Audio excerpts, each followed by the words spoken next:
தேவனுடைய நாமம் மகிமைப்படுவதாக. இன்றைய தேவனுடைய வார்த்தைக்கான வசனம் சங்கீதம் 118, 13 மற்றும் 14வது வசனம். நான் விழும்படி நீ என்னை தள்ளினாய், கர்த்தரோ எனக்கு உதவி செய்தார். கர்த்தரின் பலனும் என் கீதவுமானவர், அவர் எனக்கு இரட்சிப்புமானார். இவாஞ்சலிஸ்ட் D.L. மூடி அவர்கள் பல ஊர்களுக்கு சென்று சுவிசேஷ கூட்டங்கள் நடத்துவது அவரது வழக்கம். அப்படி பல ஊர்களுக்கு போகும்போது பலவிதமான எதிர்ப்புகளை அவர் சந்தித்திருக்கிறார். பல நாஸ்திகர்களையும் கேலி செய்கிற கூட்டத்தையும் அவர் சந்திப்பது அவரது வாடிக்கையாகிவிட்டது. ஒரு குறிப்பிட்ட இடத்தில் நடைபெறும் கடைசி நாள் கூட்டத்தில் செய்தி கொடுக்க ஆடிட்டோரியத்துக்குள் நுழையும் தருவாயில் யாரோ ஒருவர் ஒரு துண்டு தாளை அவரிடம் கொடுத்தார். ஏதோ அறிவிப்பாக இருக்கும் என்று எண்ணிக்கொண்டு அதை வாங்கி கொண்டு மேடைக்கு வந்துவிட்டார். நிறைய கூட்டம். அந்த துண்டு பேப்பரில் யாரோ மூடி அவர்களை முட்டாள் என்று கூறும் நோக்கத்தில் ஃபூல் என்று மாத்திரம் ஒரு துண்டு தாளில் எழுதி கொடுத்து விட்டார். அப்படி ஃபூல் என்ற வார்த்தையை பார்த்தவுடன் மூடி பிரசங்கியார் தனது மூடை இழந்து பிரசங்கிக்க முடியாமல் தடுமாறுவார் என்று நல்ல நோக்கத்துடன் அந்த நாஸ்திகன் ஃபூல் என்று எழுதி கொடுத்தார்.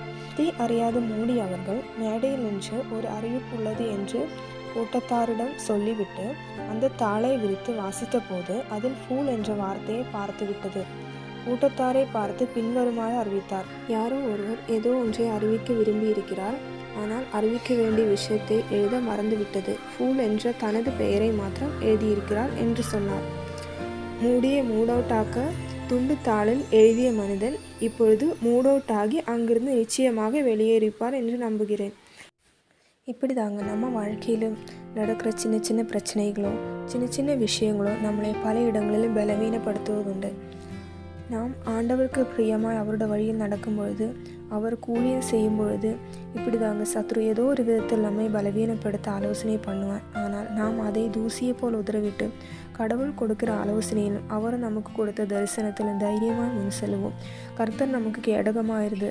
நமக்கு பொல்லாப்பு தேடுகிறவர்களின் நின்னையாலும் லட்சியாலும் தலைகுனிய பண்ணுவார். ஆகியால் நாமும் சங்கீதக்காரன் தாவீது கூறுவது போல், என் ஆத்துமாவை விரோதிக்கிறவர்கள் வெக்கி அழியவும், எனக்கு பொல்லாப்பு தேடுகிறவர்கள் நின்னையாலும் லட்சியாலும் மூடப்படவும் கடவர்கள்.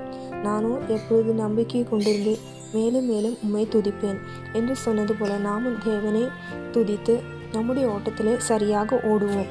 கர்த்தரே நமக்கு பலனாயிருந்து நம்மை விழும்படி தள்ளுகிறவர்கள் கைகளிலிருந்து நம்மை விடுவித்து காத்து ரட்சிப்பார். இந்த வசனங்களினாலே தேவன் உங்களை ஆசீர்வதித்து பலப்படுத்துவாராக. தேவனுடைய நாமம் மட்டும் மகிமைப்படட்டும். ஆமென். நன்றி.